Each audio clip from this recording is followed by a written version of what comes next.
It is my immense honor and pleasure to introduce someone who, in this audience, of course, needs no introduction, but I am introducing Ellendea Proffer Teasley, who is the co-founder with Carl Proffer of the now legendary Ardis publishers in Ann Arbor, Michigan.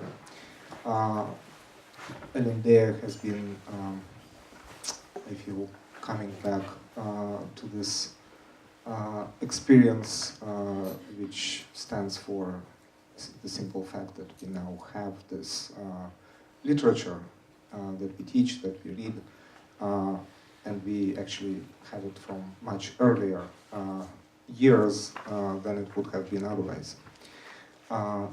Ellendea Proffer Teasley is also the author of Mikhail Bulgakov Life and Work, published in '84, as well as a pictorial biography of Vladimir, of Bulgakov, I'm sorry. Nabokov. And Bulgakov. And Bulgakov. And most recently, of a book called Brodsky Among Us, Brodsky среди нас, which is a smash hit in Russia, but is also published in English and is an incredible source of first-hand information on Ardis, Brodsky, Carl Proffer, and many, many more people associated with this name. So thank you so much for joining us. Please welcome Ellendea.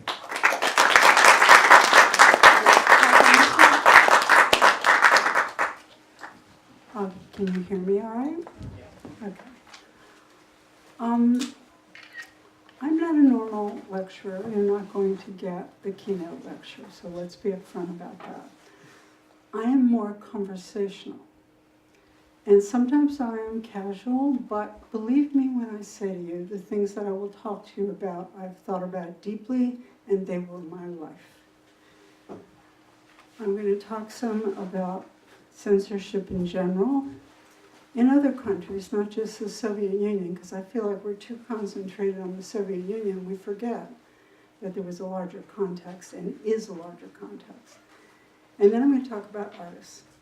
And then what I hope, the most important part for me, is your questions. If you don't ask questions, you don't get very much out of me. That is when the most interesting things happen in my experience. All right, so let me begin on censorship, which I've had to think about all my life in Russia for obvious reasons. Why artists began had to do with censorship, why it continued, why we were banned from the Soviet Union. These are all related to censorship. But long before Russia, Carl and I were interested in censorship in America. And Russians always want to hear about the Russian part of artists, but the English part of artists was, of course, major for us, since we were not Russian background, we were American all the way. And in our view, Justice Holmes and Justice Brandeis, at the time of World War I, when people like all our friends, radicalized emigres from Eastern Europe and Russia, came to America and agitated against the war, the government wanted to put them in jail. And that was the moment when the principle of clear and present danger appeared.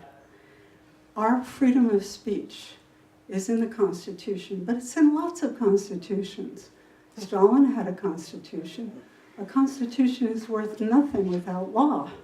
And in America, the major law is common law, and it's worked out in every generation. Right now, on this campus, probably they wouldn't let Milo Yiannopoulos speak. This is a big mistake from the point of view of someone like myself or Carl Proffer, because we believed in total freedom of speech. As long as you were not bringing down the government or involving children, we did not think there should be rules. Because who makes those rules and how do they change? So we know, as scholars of Soviet literature, that censorship is like a river that keeps shifting. You have to fight to get those banks back in water. You have to fight for or against censorship every year, every generation. And sometimes things go well, and sometimes they don't. There's action, there's reaction. But in a land of law, ultimately, there's something that none of my Soviet friends ever had: recourse. If something goes bad here, it's true you need money, but unlike in England, there are not libel laws that will stop you dead, where you need enormous money to have your freedom of speech, which is guaranteed there too, but it's not backed up. In America, it's backed up because preceding generations of those boring people we call lawyers have guaranteed it for us. And now, with political correctness, which I'm all for emotionally, but completely against intellectually, because either you have freedom of speech or you don't. And it means that people that you despise get to speak. If Putin comes here tomorrow, he gets to speak, if somebody invites him. And stopping people like this from speaking is truly un-American. So I've had a long history with censorship. And I came from the world of the Vietnam War, where military censorship was justified to do everything in the world to my cousins who were fighting it. And what I see now on our campuses is a new form of foreign censorship that is flourishing at the moment. I spoke last spring at Harvard about the Brodsky book. And I got off on the censorship theme because I was thinking about China, where the rise of China is so much similar to the rise of the Soviet Union. It makes me think that flourishing civilizations look different from each other, but devolution looks the same. And devolution looks like this. These people are ungovernable. We have to control them, and we have to control them by any means necessary. We will propagandize them, and in China, we will start checking their internet connections, we'll check their cell phones, and we will do mind control. So what's the problem? And I said all this is going to be important, so pay a little bit of attention. The problem is that in China, when it was rising, statistics were so bad because everybody was telling the boss man what he wanted to hear, that it was like the Soviet Union, where when the Soviet Union wanted to know its demographics, it came to Murray Feshbach's publications from the Census Bureau of America, because everybody in Russia had lied, because they had to fulfill certain plans, and they had to conceal certain losses, like 30 million people in 1936. So we all know this problem from work. You want to please the boss. You want to tell the boss what he wants to hear. But you can't run a country without decent statistics. Censorship immediately destroys that. And when you introduce fear into that system, which Stalin did, which Mao did, and Xi is doing now, then you really get distorted statistics. So businessmen now, even now, have to go to China and count the factories themselves. They cannot trust the Chinese counts, nor can the Chinese government fully implement its budget because it doesn't know how many people it really has. There's concealed populations. All right, so with all this in mind, I'm talking about the similarities at Duke between the Soviet Union's mania for control, because it's essentially an unstable structure. Unstable structures want more control because they feel at any moment everything can fall apart. Well, what is the price for this? You get to censor the books, and we overprivilege books. Let's put books to one side. Let's talk about everyday life. You get to censor everything. You get to say black is white. You get to say there's enough bread, oil, gas, whatever, and that it'll last for 20 years. And everybody goes, yes, yes. But you lose contact with your people.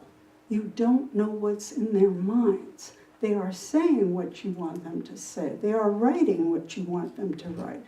but they are thinking what they want to think.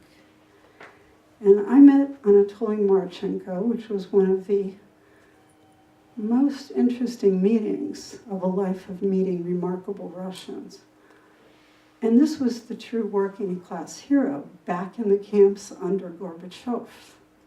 Everybody thinks when Gorbachev came, everything got free. It didn't work that way. It was more complicated. And he had, and I read this in the book, he had a level of acceptance of his fate. He was with Larissa Bogoras. You may not know who these people are, but that's all right. His acceptance level was like an act of a free man, a really free man. Like, you cannot do anything to me you haven't already done. All you can do is kill me, which in the end happened. So I gave this speech, and then I went on about the audience for Brodsky and what the young audiences were asking about, which was censorship. They were afraid they were back in Brezhnev times, and I said, no, you can leave. It's a lot better. And afterward, people came up to talk to me, and there was a Chinese graduate student, a linguistics student. He was about 30, I would guess. And he came up and he said, you know, my teacher said I had to come to this or another event as a, you know, outside credit, and I'm so glad I came to this. And he was mainland Chinese, and he stayed with me a half hour, and he could not talk to me about what he wanted to talk to me about. He wanted to talk to me about what I'd said about China, unreliable statistics, and censorship. He just stayed with me. And then I realized he was afraid he was being watched, because Chinese students here are not free. They are watched. The Confucius societies on each campus are keeping tabs on all of their students, and they know the minute that you start saying something, writing something, doing something. So this censorship thing that we lived through with the Soviets, it's happening here with a different group of people. And I believe the universities have very slowly, this is 10 years going on, have very slowly started to deal with this.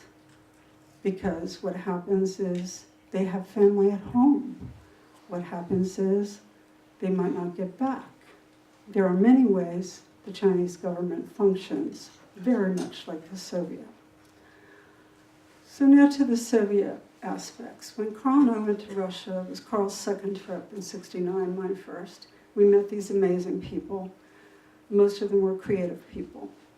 Historians, writers, painters. And we were enraged by what we saw, which was that these people could not get the books they needed. They could not find out the research that was going on in other countries.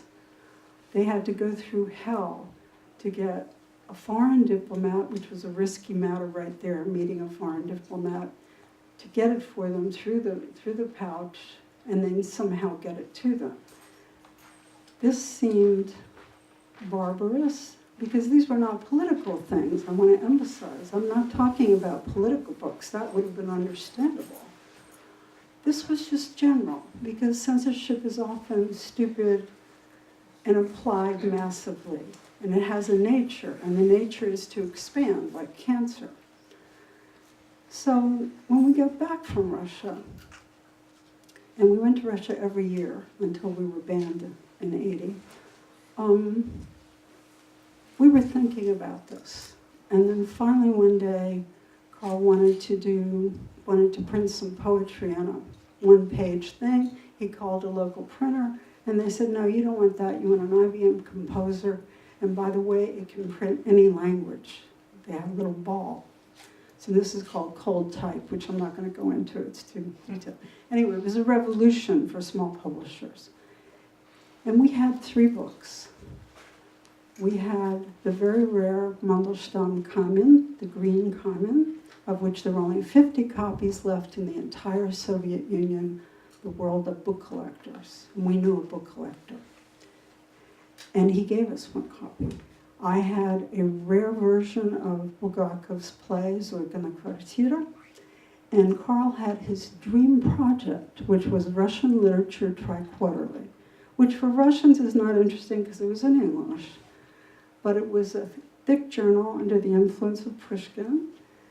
The first issue had Akhmatov and Bulgakov on the cover, and inside was the first very extensive translations of Brodsky's poem and the Russian of his poem Pienya без музыки. Now, there always was a section in that journal that was in Russian, but the Russian censors didn't know that. And it was called «Тексты и документы», and it was buried in the back. And what we would do when Garrick Superfine was arrested, one of the things he had done for us was get 3 very rare letters of Zamyatin, about whom almost nothing was known, and get them to us, and we published them in that «Тексты и документы». So this journal had articles, it had translations, it had photographs. Russian photographs have been retouched out of reliability. People didn't look like themselves at all. Now, we didn't have the money to do beautiful halftones. We did what we could. But I was always collecting photographs, and that's how I ended up doing the Nabokov photobiography and many others. So we went back to Russia. We were not publishers. We'd just done these 3 books. And they were delivered to our tiny little townhouse in Ann Arbor and filled up the garage. And we went back to Russia, and we said, we've got 1,500 copies now of Mandelstam's Kamen, and it's going to get to you one way or another. And we sent it every way we could. People bought it. We gave it to friends who used it as bribes in the archives. And the archives deserve a special mention. So the fact that the Russian archives were often closed, let's put this in perspective, which Russian studies doesn't. The French archives for the Vichy years were closed, 30 years. And then an American graduate student named Robert Paxton wanted to write a history of France under Vichy. He was denied access to the archives. So he did a really interesting thing. He went to the German archives of the German occupation of France, where, of course, it turned out that everybody was denouncing everybody, just as they had done in Vienna, just as later we realized they did in East Germany. This appears to be human nature. It's what would happen here, too. The minute there was a tyrannical regime that responded to denunciation, as Dovlatov said, okay, Stalin killed those millions of people, but who was it that wrote the 3 million denunciations? And this was true. So once he published his study of Vichy France using the documents in the German archives, and this is parallel to my experience, then of course the French historians were very slowly allowed to work on this material, which de Gaulle, of course, had said that was not France. But de Gaulle is also the person, as the Americans and the British were liberating Paris, said to the French, vous avez vous libéré vous-même. We have not liberated you, you've done it yourself. All right, so this introduces another part of my existence. Paxton was the necessary outsider. When a culture shuts down, and severe censorship is a culture shutting down, the culture still needs, or I should say the system still needs information, doesn't it? It needs certain kinds of information about the past, the present, the mood of the people. And what happens is that job is taken over by outsiders. Paxton did this for France. And we have a brilliant example in our field of Robert Conquest, who, without going to Russia, wrote the main book on the terror, and it stands up pretty well, the main book on the Ukrainian hunger, famine. And then you had Ardis. Ardis, we did not consciously think about this. I have to say, everything for us was like one foot in front of the other. It was like stones across the river. You took this stone and then you publish this, and then Kobolev wants you to publish his memoirs, and he's your friend, so you do it. It was one step after another. There was no master plan. What there was a world that needed to get the word out, a world that needed information. Now you can say, how is Pushkinsky Dom information? How is Sandro of Chigin information? Well, let me give you a parallel that will have never occurred to most of you. I'm a compulsive reader, and I read a lot of strange things. And I just reread Ulysses S. Grant's memoirs. He was a terrible student at West Point, brilliant at math, which is no surprise, and a horse whisperer. He went to the library when he was supposed to be in class, and he read every novel he could find, especially by Bulwer Lytton. Now, yeah, it was a dark and stormy night, that's Bulwer Lytton. But what Bulwer Lytton also was a picture of high English imperialism, what social life was, what a man of honor did and didn't do, what manners were. Now, Ulysses S. Grant came from a very poor family. Him getting into West Point, he didn't want to go. His father made him go. It was like a miracle. But he read these books to find out about life. And this is true if you're in Siberia, you read Sandro from Chigin, or if you read Shkola Dodorkov, if you read these things, these are lives you are never going to know about otherwise. And of course, fiction can tell you some things that nonfiction cannot tell you. So we gradually widened our field. And one week, on one trip, both Iskander and Bidov had written their major works, Pushkin House and Sandro from Chigin. And what the Soviet censorship had done was say, you cannot publish this as a novel. And we didn't know them well. Keep in mind, we knew them. Their friends knew us well, but we did not know them well. We'd had tea a couple times, something like that. And they said, you can't publish these as novels, but I'll take this part and make a short story, and that part and make a short story. So what they did was mutilate the major works by two of their most famous writers. And this is important to keep in mind. It's like Metropole. These were not underground people. They could not publish with Imka. And by the way, Ardis was not the biggest and was not the best. Imka did vastly more. Anybody who published Solzhenitsyn, that was a world beyond what we could do. You published Solzhenitsyn, you were in a class by yourself. And Pasyev published many more titles. But we were very literary. And we had made a decision in the beginning to take no money from the CIA in any form we could recognize, no money from anybody except Carl's father, who was a General Motors executive and did not understand what we were doing. He lent us $4,000, we paid him back, but that's how Ardis began. So we were undercapitalized dramatically, and we were always in trouble financially. That was just the way we lived. And it was a very Russian way to live, I have to say.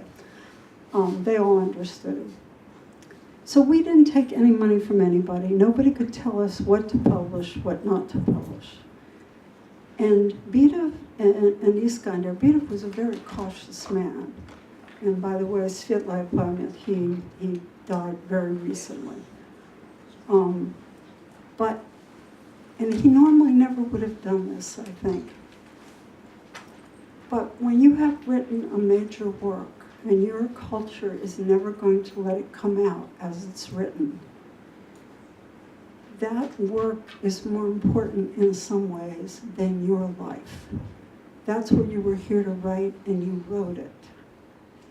And you wanted it out. And what they did was discuss us. They discussed us with everybody in Moscow and Petersburg.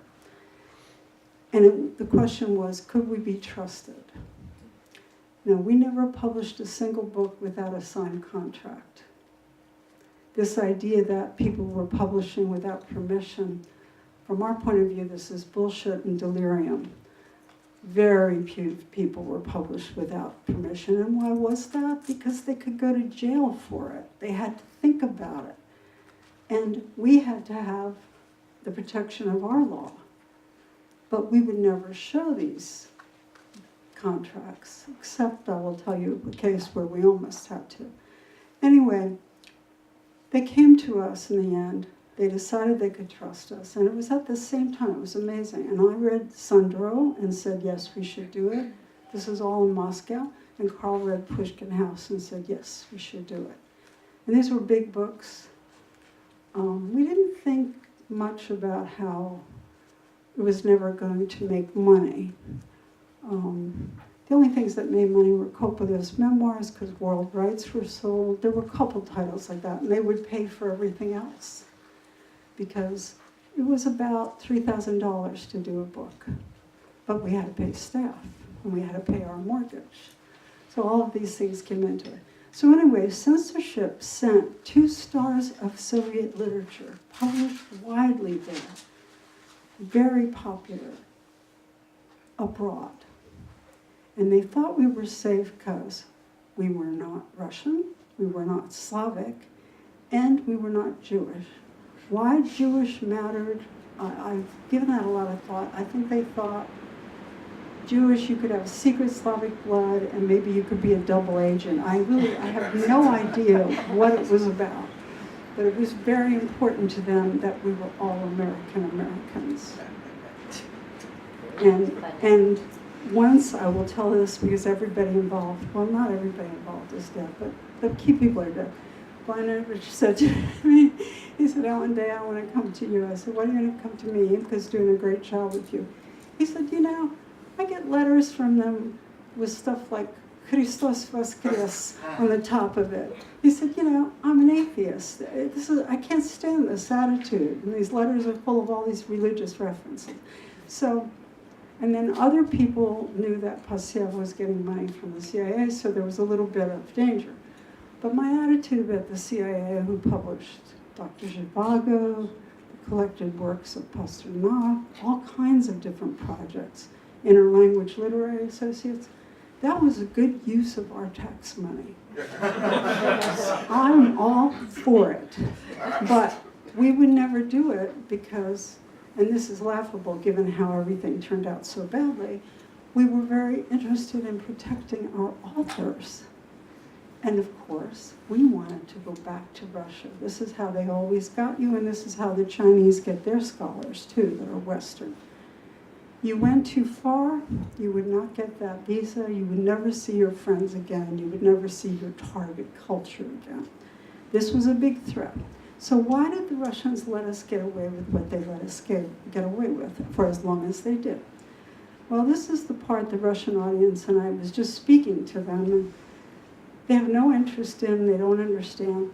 The English books, who did we translate? Well, we translated Pushkin, Dostoevsky, and all the usual suspects, but we also translated Trifonov, Nikitin, Shukshin, etc. We translated what was current Soviet Russian literature, and they valued that greatly, and that gave us an insurance. One of our friends, the daughter's father, worked in some suspicious tower in Moscow, and he did not like her friendship with us, and he said, you know, proffers are a complex phenomenon, and he was talking from the top. Proffer — это сложное явление, is how it was in Russian. So they followed us, they interrogated our friends, some of our friends went to jail. Marmzin was partly arrested for having some of our books, as well as Solzhenitsyn, and so on and so on. So this was normal life to us. But they didn't interrogate us. And we managed to do it until Kopylev's memoirs, which included the fact that he had been a political commissar in World War II, and that he had been with the Russian troops as they were raping the German women, etc., etc. Well, you can imagine how well this went over with the authorities. And I was with the Kopylevs in Cologne when they were deprived of their citizenship, and it was a terrible, terrible day. So this was our life for a long time.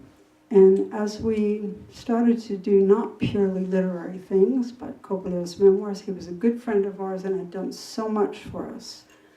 Our Russian friends were so generous. They arranged meetings. They arranged things that we could never have done by ourselves. And we were very indebted to them. Then came Metropole,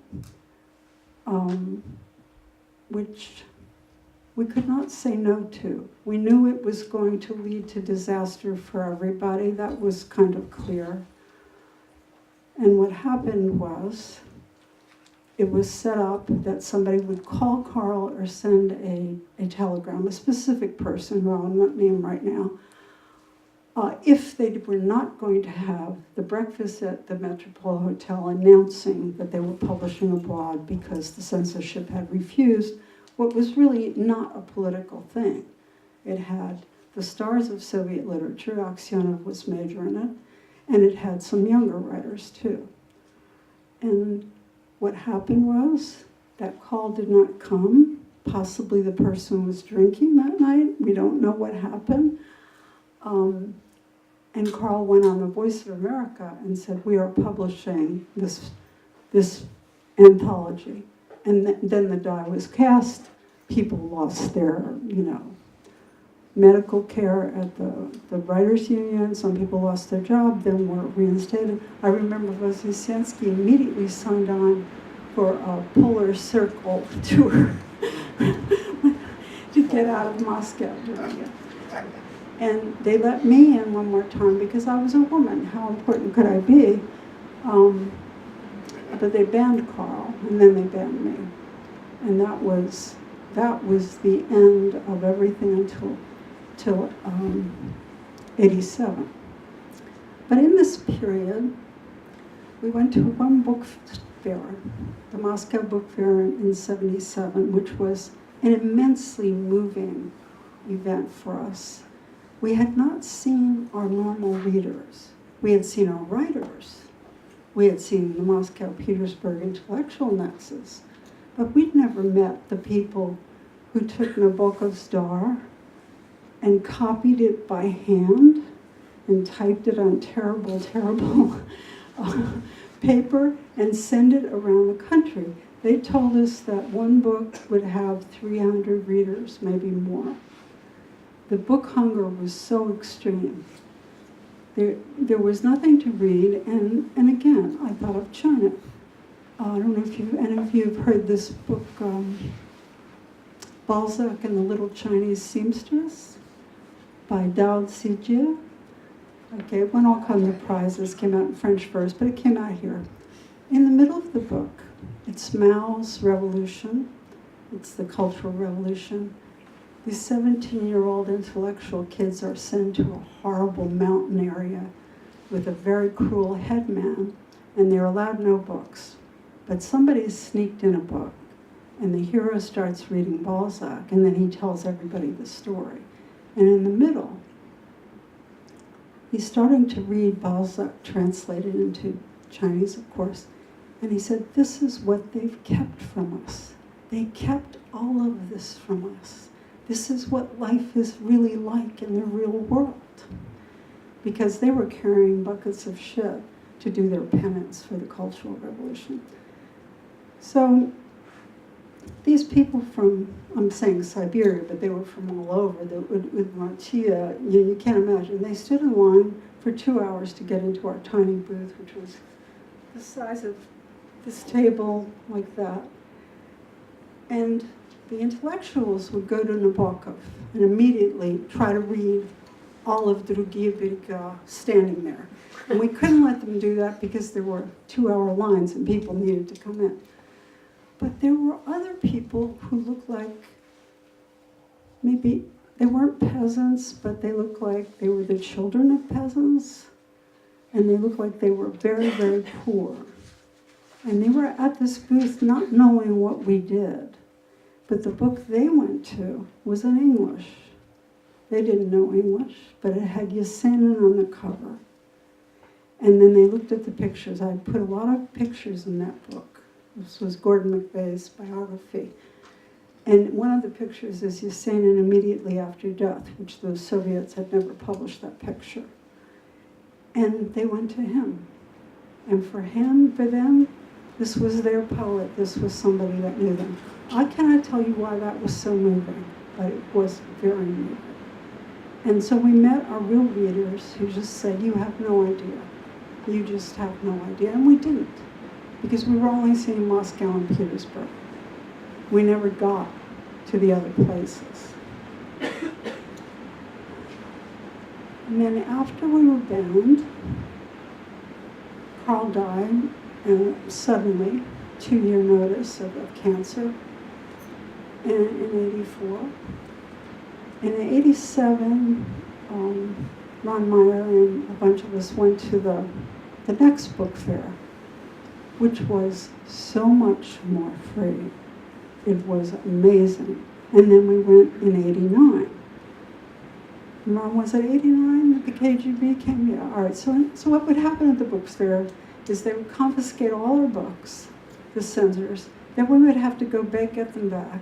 But sometimes I would hide Lolita in Russia, and I would hide it in a little shkaf. And they didn't think to check there because Americans are just not that cunning. You can just take it. And then I would put Lolita out for everybody to see. So Ron and I were putting out the books in 89, which was an amazing thing, because as I signed in, the young man I was signing in with, he said, "You're saying you're Ellendea Proffer?" I said, "Yes." He said, "I have Bulgakov here, sign it." And he didn't believe me at first. But anyway, so I thought, gee, everything's changed.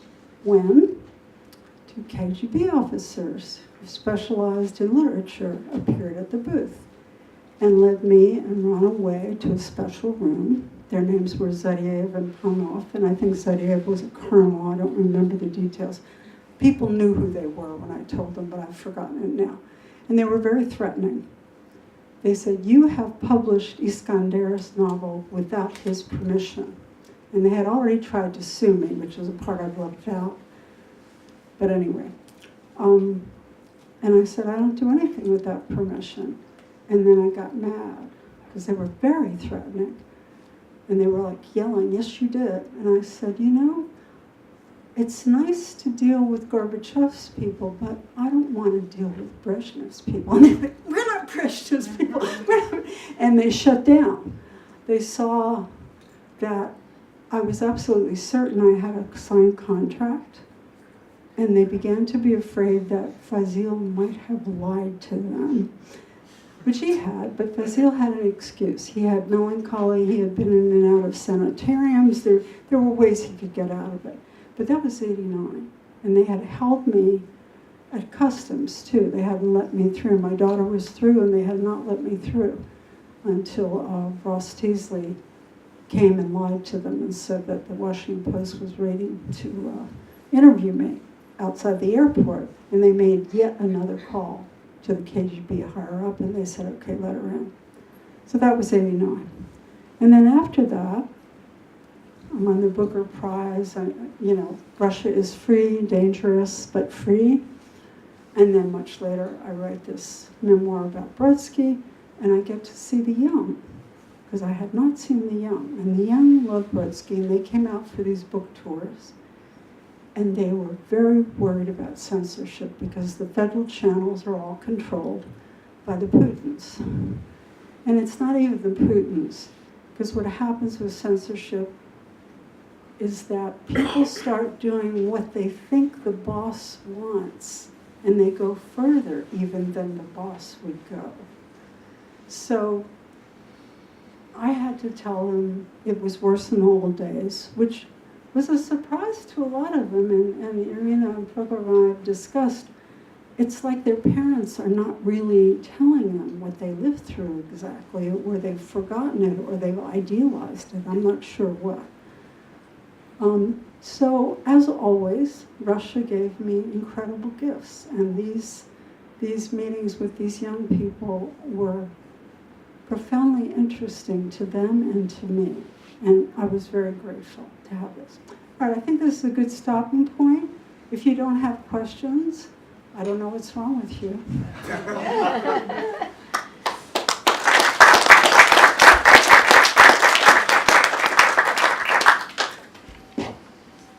I have a question. You said Metropole disaster. What was the Metropole disaster? What did you mean by the Metropole disaster? Well, I was curious.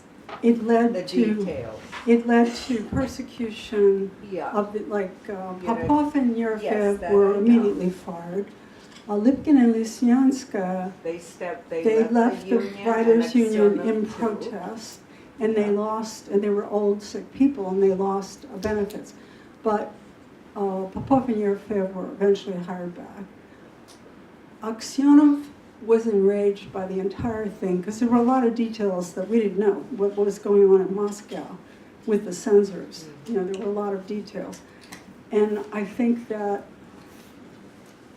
he was going to leave Russia to just get away for a while, but like so many people that I was involved with, he did not imagine he would have his citizenship stripped.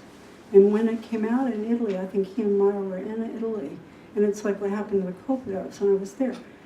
And Russians don't want Well, their the citizenship was in the States when they Oh, stripped. I thought it was in Italy. Well, it was because of the Anyway. Italian edition. Yeah. Yes. Anyway, so they don't plan on losing their citizenship and never seeing their country again. It's like maybe there's a matter of denial in it. Maybe they should have known better. But this was the first generation that pushed this hard against the censorship in these ways. And basically, they were thrown out of their countries. And everybody else, well, you know, Wozzensky got away by going on a polar expedition, and by the time he got back, it had kind of died down. And his fame was, to some degree, protection. Well, he published the same poems. Yeah, but it wasn't Wozzensky. about that. It was never about the contents. It was about, I guess I should have made that clear. It was Yeah. never the contents, although some of the stories were sexual, but you could have censored them and published them in the Soviet Union. It was that these well-fed children of Soviet society who had the dachas and had the resorts and the rest cures, that they would turn and bite the hand that fed them. Because it wasn't the minor people that were engendering rage in the Soviets. It was Aksyonov and the big names. And it was, how dare you do this? How dare you give us an ultimatum? Because they said, you know, either you publish or we publish abroad. And when they sent us this great big folio that Messerera glued together, it was to make the point this was not sneaky. This was not underground literature. This was a book that should have been publishable there. And I think with, you know, maybe 20 cuts, it would have been, but they wouldn't do it. And the censor was absolutely inflexible, and they were threatened. Because the writers as such, for example, Bela Akhmadulina didn't suffer any consequences. No. It did not. She suffered. No, she She did. wasn't I was- published for a few years. No, for 1 year. Vito for 6 years. Because I knew her, no. Yeah, I but knew the that end quite is- well, but okay. But no, they got on a list. It could be used against them forever. At some point. And we were, of course, denied visas then Yes, until yes. everything changed Yes. dramatically. We continued to publish everybody. It didn't stop our publishing. But it stopped, you know, for an American to, I mean, Ardis was unique in the entire world, and I don't think there's any other publisher that published a culture's literature, and the people that ran that house were not natives of that culture in any way. Yeah. And so they could trust us, but they couldn't see us, and that mattered. Because when they saw us and talked to us, that helped. Because everybody was very afraid. The fear was in the system, but the need to get the books out was also in the system.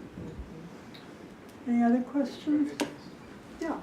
Thank you for a wonderful talk. I have two questions. You mentioned a couple of times your desire to stay free of CIA funding and CIA interference.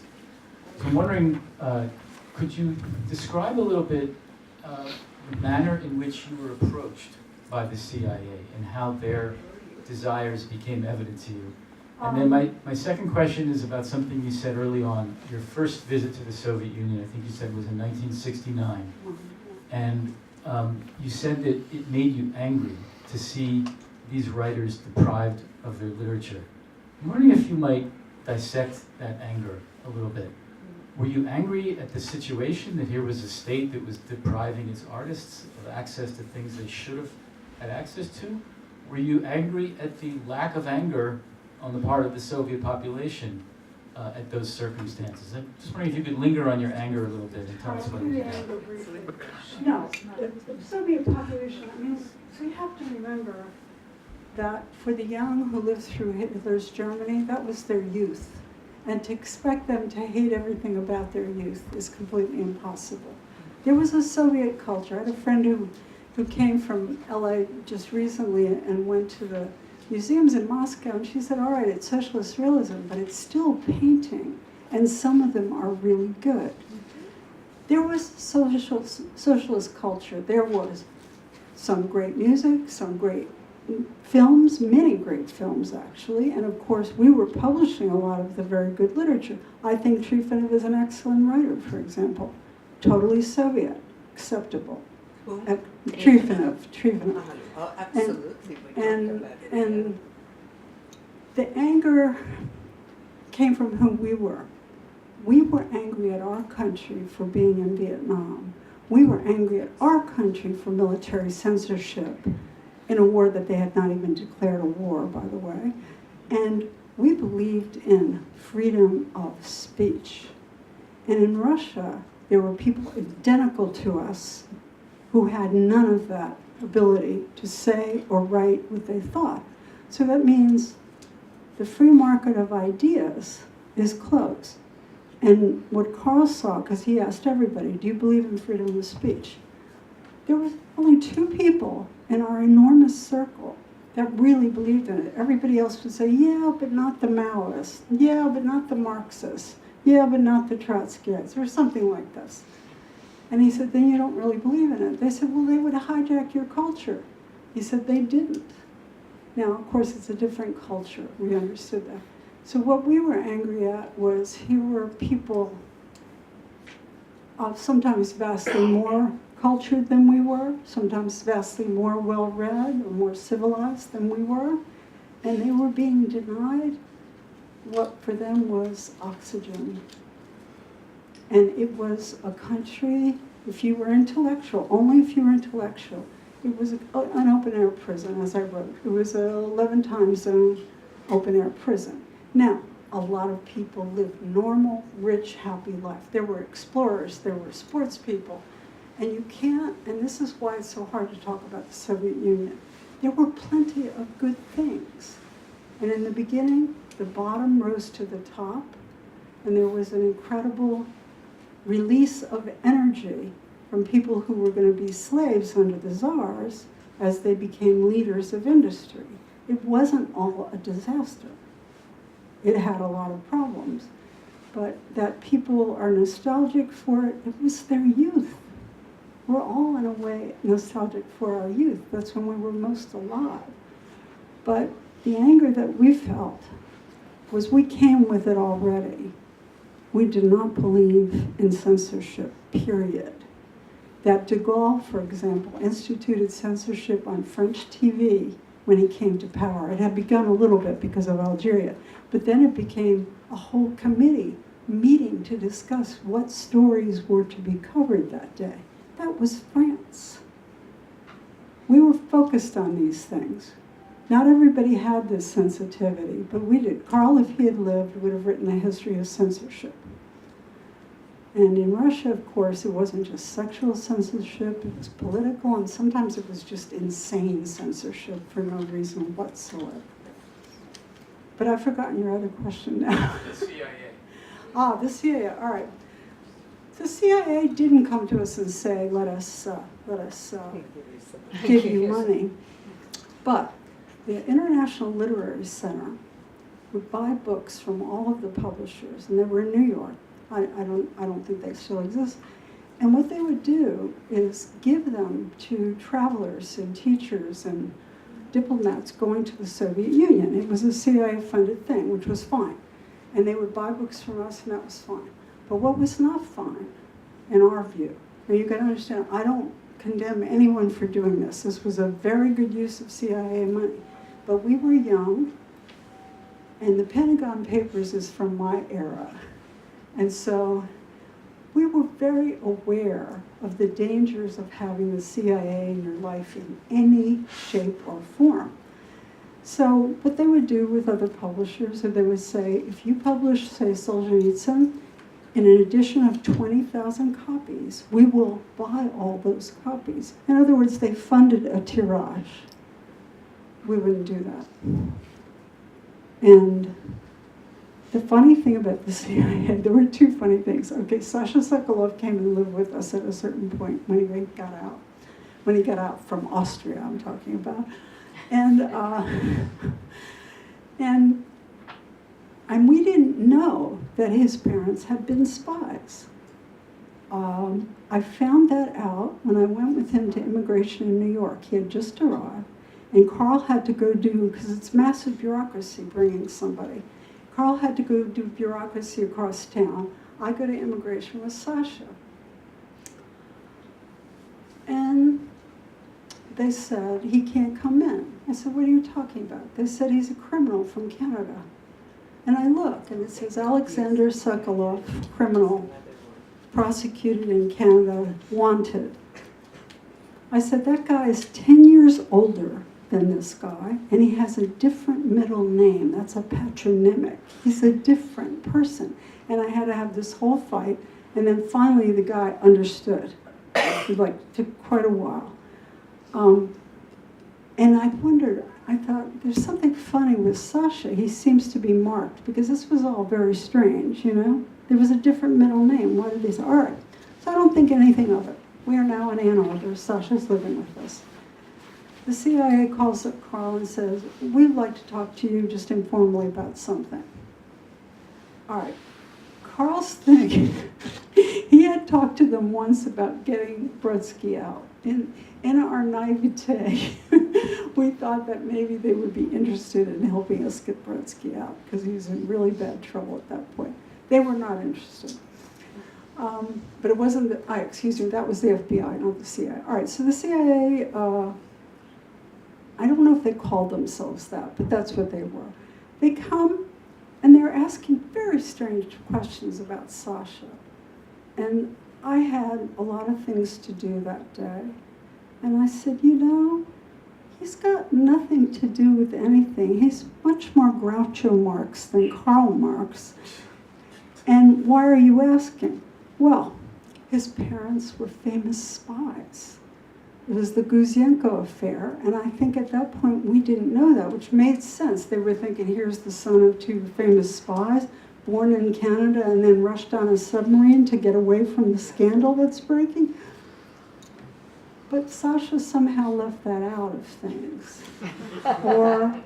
Or maybe we didn't pay attention. I'm not sure what happened there. Because you got to remember our life. Our life is 5 people living in the house, plus our children, plus our dogs, people coming and going at all times, doing different things.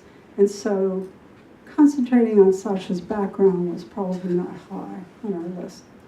But the comedy part of all of this, I've told you about Mary Feshbach being the best reliable data on Soviet demographics. Well, we had data too.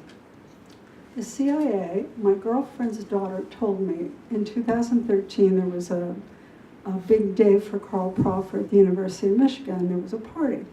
So the daughter of my girlfriend, who I knew very well, and she did kind of exhibitions for the CIA. She said, you know, Ellendea, they were always watching. I said, what do you mean? She said, well, I met a guy and I told him, you know, that I had grown up around Ardis. And he said, oh, Ardis, that's really interesting. She said, why is it interesting? He said, well, you know, we used to graph what artists would publish to see what the mood of the Russian intelligentsia was. So there you are. Any other questions? That's amazing.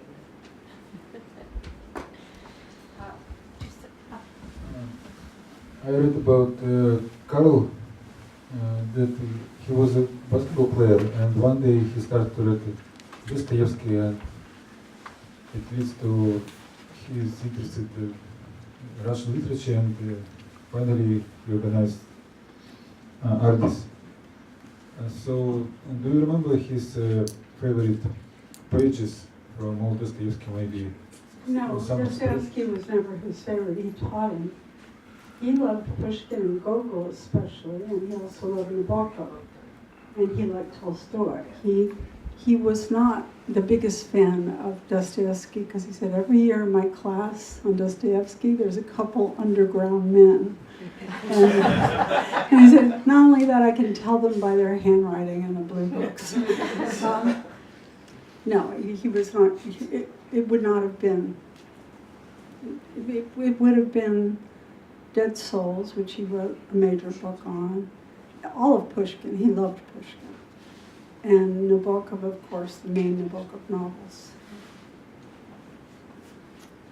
I have a very silly question, but I remember in the mid-70s, during the height of the town, suddenly at autumn book fair in Russia, in the Soviet Union, of course, suddenly a number of foreign publishers appeared. And, we rushed there and saw plenty of wonderful books, especially in English. And there was a practice, of stealing the books. Yes. And usually the publishers just pretended that they don't, because they couldn't sell it officially, but somehow they turned their back if we tried to steal something. Did it happen to you? They tried to steal from the first day, but the book fair went on 3 or 4 days, and we had to keep the books. So we had one of us be a cop, and it was very, very unpleasant to stop people from stealing. And we would say, come back the last day, the last hour. But the books they really wanted weren't ours, art books. Art books were golden. And I was friends with Thames and Hudson. They were next to us for one of the book fair. And their books were just being ransacked. But, the Kopylevs are very good friends, and Svetlana Ivanova hates it when I tell this story. We meet them at Nadezhda Mandelstam with Boris Birger and a couple other people. They come back with us to our hotel. I should have known at that moment. The Hotel Armenia, the old one. And they go in, and Lev is this huge person, and Raya, of course, has very good English. And they pick up every book that's in our room. And they said, we need this, you don't need this. Нам это нужно, вам это не нужно, вы найдете другие. You don't need it, we need it. And I won't call it stealing, but we had no power to I would say borrowing. No, we never saw them again. But, then they arranged for us to meet Bakhtin, et cetera, et cetera. So what can I say? It was worth it. No, the book theft was a huge issue because you wanted to have enough the last day so that the people who were waiting in line forever could see a Nabokov, could see a Brodsky or whatever that was there. I vaguely remember that you also published Platonov. Yes. And I'm just curious, what was the reaction here in the States to the translation back at the time? Ardis was very, very lucky, and I have to give my culture credit. Because, of course, other than the Master Margarita translation, which I did the commentary for, which is still in print, and Helena Gashilo's Glasnost book, in English, things didn't go very well, It just was not, it was not financially rewarding. But wait a minute, what are you asking? I was asking about Platonov. Okay, so Platonov we knew would not go. But how we were very lucky, the reviewers knew that we were doing something crazy. The reviewers were literary people, the New York Times, or the Washington Post, or book reviews in Kirkus, or whatever. We got way more reviews than we deserved for such a small press. And And it was reviewed as deeply interesting literature. We did one bilingual and then one Tony Alcott's, but he's almost untranslatable no matter what you do. But this brings me to actually an important point. We were not doing this, the journal was for graduate students and people interested in literature, and certain of the books were, like translations of Pushkin or Dostoevsky, or the prose of Tsvetaeva, the prose of Mandelstam, which won a book award, by the way. But we weren't doing it for a normal reader. We were doing it for the future. We were doing it for the libraries. And like when Beatov sent us his book, he knew maybe 1,000 copies would get back to Russia at most. It was so that the book could have an actual material existence in the world of library catalogs and in the world of being known about in some way. And like when Carl wrote his memoirs about the widows of Russia, I told the Russian audiences this year, I said he could never have imagined you because Carl died before the wall fell. And I said, but he was writing for this improbable future reader that might want to know these things. And in a way, all of artists, and I think most of us that did this kind of publishing, it was for the future, it was for the libraries, it was for history. Because you couldn't, it wasn't like 1 million copies of Akunin selling. It was nothing like that. Wonderful talk. As someone whose education in Slavic literature really comes to a large degree from Ardis, I just want to thank you. But I have a question, a general question, kind of goes back to the beginning of your talk, your remarks about freedom of speech.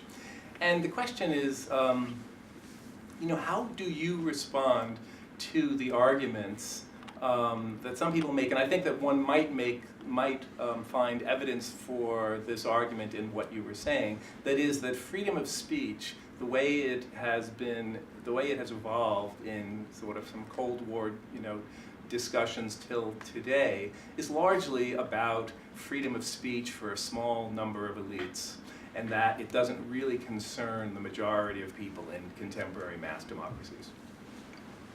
I disagree with that completely.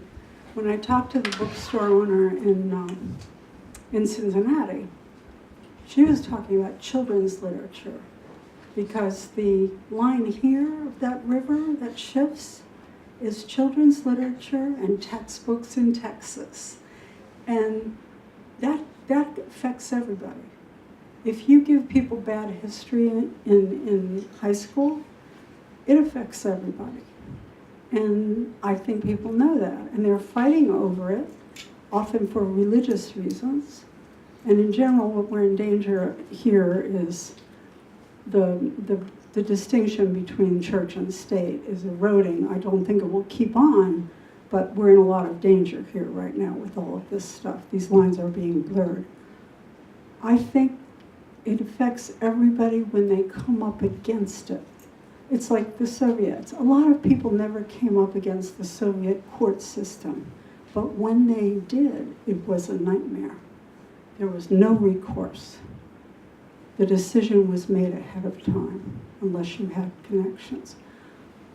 I don't agree with the idea of elites. I think it's, either you're pregnant or you're not pregnant. You're either an open society or you're not. You either have freedom of speech or you don't. And you can't think about, oh, well, this is for the rich and the white. No, it's for everyone.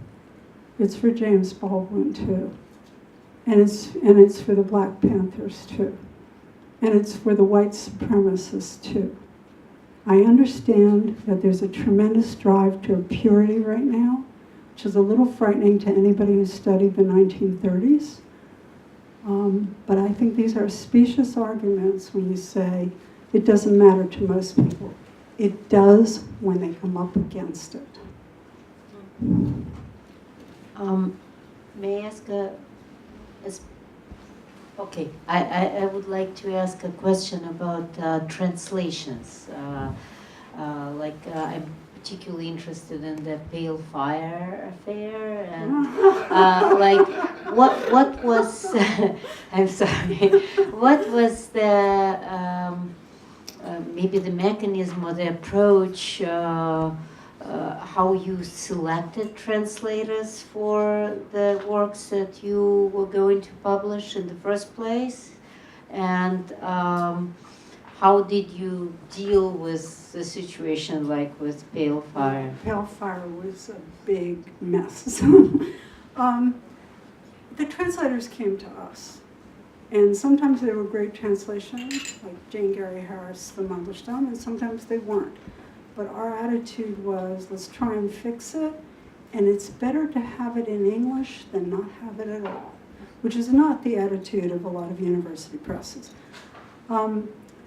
We had a very good poet who worked with us, who Carl made go to graduate school. Carl was making people go to graduate school all the time. The emigres would come, and he would evaluate them and say, you could be a professor. It's not that hard here. Go ahead. And one of them was Svitkov, Alexei Svitkov, who's now a very well-known poet.